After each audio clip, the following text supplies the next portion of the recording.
Hey, welcome in. I almost didn't see you there. Just kidding. You're pretty hard to miss. Like, like a train wreck. Whatever the saying is. Sorry. Um, what's your name? Nice to meet you. Um,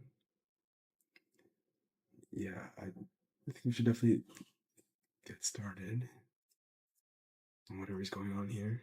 Um, needs to be assessed immediately.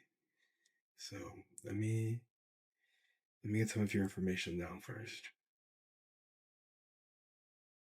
Had your last name already, or first name? Sorry. How do you spell that? Yeah. Okay. And it's your middle initial. Your last name.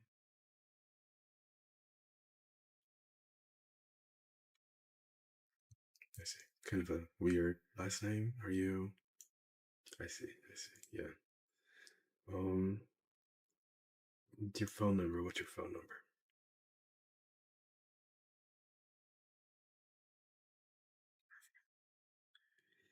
Okay. And although I see a good amount of reasons on your face why you might have ended up at this dermatologist office, but I'm still required to ask you what brings you in today. I see. Yeah, no, definitely. I'd get that checked. I mean, I am getting that checked. For you. Said some skin texture as well. Uh, Perfect. Yeah, no, it definitely looks a little sandpaper like texture, you know? Oh, where else? The backside. Oh, okay, yeah. Yeah, sure. Okay, now that I have some of your information down,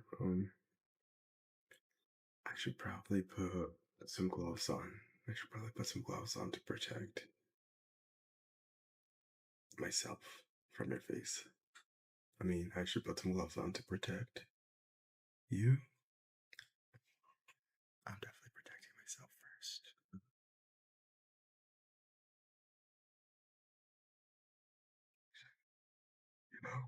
You know what they say.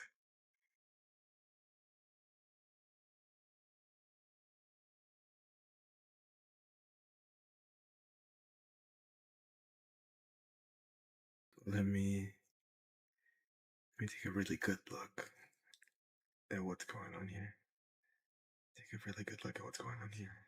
Um, have you been picking on these? Your forehead, especially? I, as your doctor, I would definitely not recommend picking on these, but I'm thinking I may just do a lot of touching right now. Yeah. Oh my god. It's like a constellation on your forehead. Constellation. Honestly, play connect the dots here. But yeah, there could definitely be some form of cystic acne. It's really bad. It could even look fungal. Make sure, replace your pillowcases, your pillows maybe.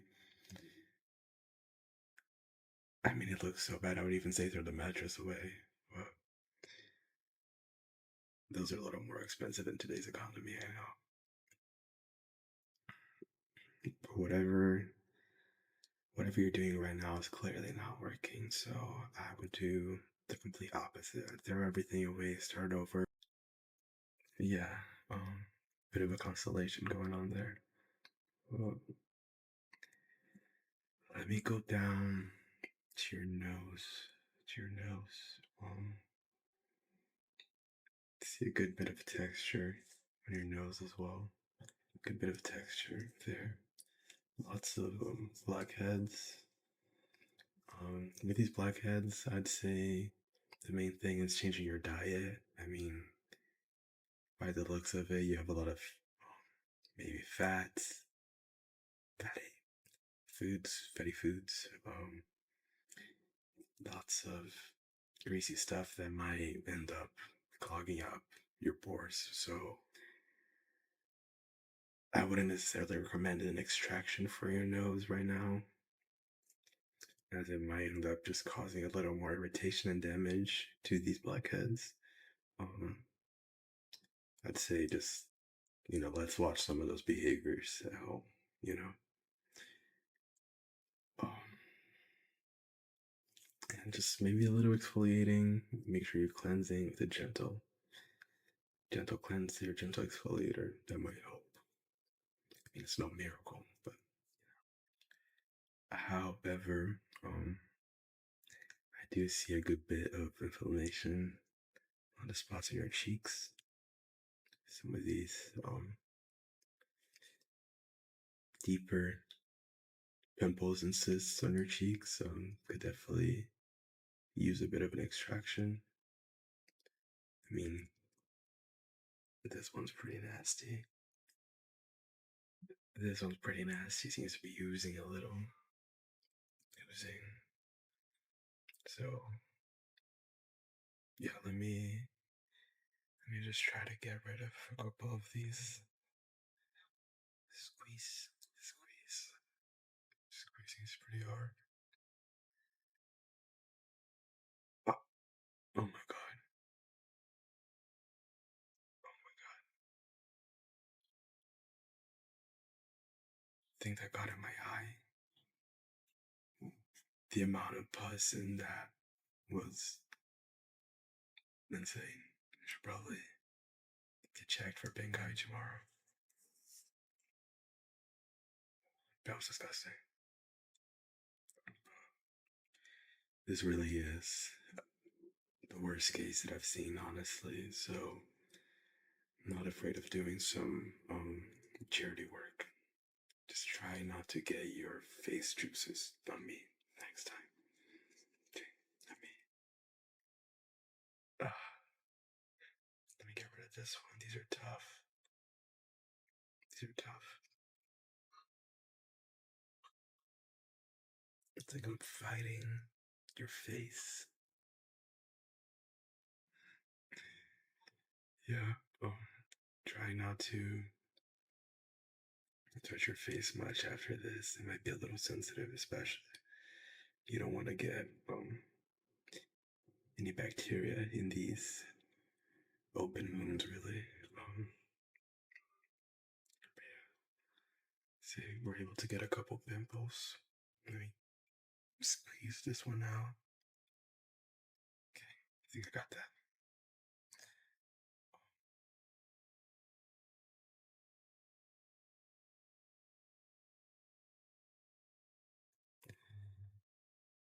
I think on your chin, I do see what looks to be a pretty bad ingrown hair. We should probably take care of that as well.